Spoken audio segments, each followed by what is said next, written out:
জানো তো, এই ২ বছরের বেকিং জীবনে আজকের দিনটার জন্য আমি অনেক সময় অপেক্ষা করেছি।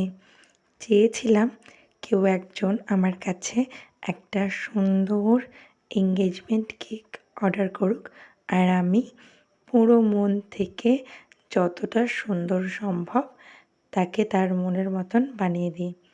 কিন্তু ওই যে বলে লাক, যেটা যতদিন সাথে না থাকবে ততদিন কিছুই হবে না। তাই আমি খুব সন্তর্পণে অপেক্ষা করছিলাম। তারপরে শেষে এই দিনটা উপস্থিত হলো, যেই দিন আমি কেকটা বানাতে পারছিলাম। এক দাদাভাই ফেসবুকে অ্যাড দিয়েছিল যে তার একটা কেক চাই।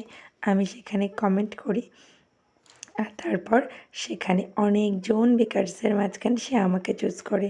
আমি তার জন্য তার কাছে অনেক থ্যাঙ্কফুল আর ভীষণ আপ্লুত, জানো তো, যে সে আমাকে চুজ করে। তার রিকোয়ারমেন্ট ছিল কেকটা পিওর সাদা হতে হবে আর তার মধ্যে রেড গোলাপ দিতে হবে। হ্যাঁ, তারপরে সে বলেছিল যে রিয়েল গোলাপ দেওয়ার জন্য হয়তো বাজেট একটু বেশি হয়ে যেত রিয়েল গোলাপ দিলে, তাই সে শেষ পর্যন্ত ক্রিমের গোলাপটাই পছন্দ করলো। আর ব্যাস, আমি লেগে পড়লাম অনেক দিনের সুপ্ত ইচ্ছাটাকে পরিপূর্ণ একটা নতুন রূপ দেওয়ার জন্য। আর তার কথা মতো কেকটা 2 পাউন্ডের চকলেট ফ্লেভারে 2 টায়ার করেছিলাম। আর দেখো, গোলাপগুলো না আমি প্রথমে রেড কালারের অল্প ক্রিম দিয়ে গোলাপগুলো তৈরি করে তারপর স্প্রে রেড কালার দিয়ে দিয়েছিলাম, তাই এত লাল টুকটুকে হয়েছিল। আর তারপরে কেকের বর্ডারেও না একটু অন্যরকম ডিজাইন ছিল। আমি তাকে বলাতে যে আমার মনের মতন সুন্দর করে দেবো, সে তখন এক কথায় রাজি হয়ে যায় আর তারপরে পুরোটা আমার উপর ছেড়ে দেয়। আমাকে বলে, তুমি তোমার মন মতন যেমন ডিজাইন পছন্দ সেরকম করে দিও, শুধু সুন্দর লাগলেই হবে। আর তারপরে একটা ক্যালেন্ডার অ্যাড করতে বলেছিল আর কিছু লেখা নোট সেটাও অ্যাড করতে বলেছিল।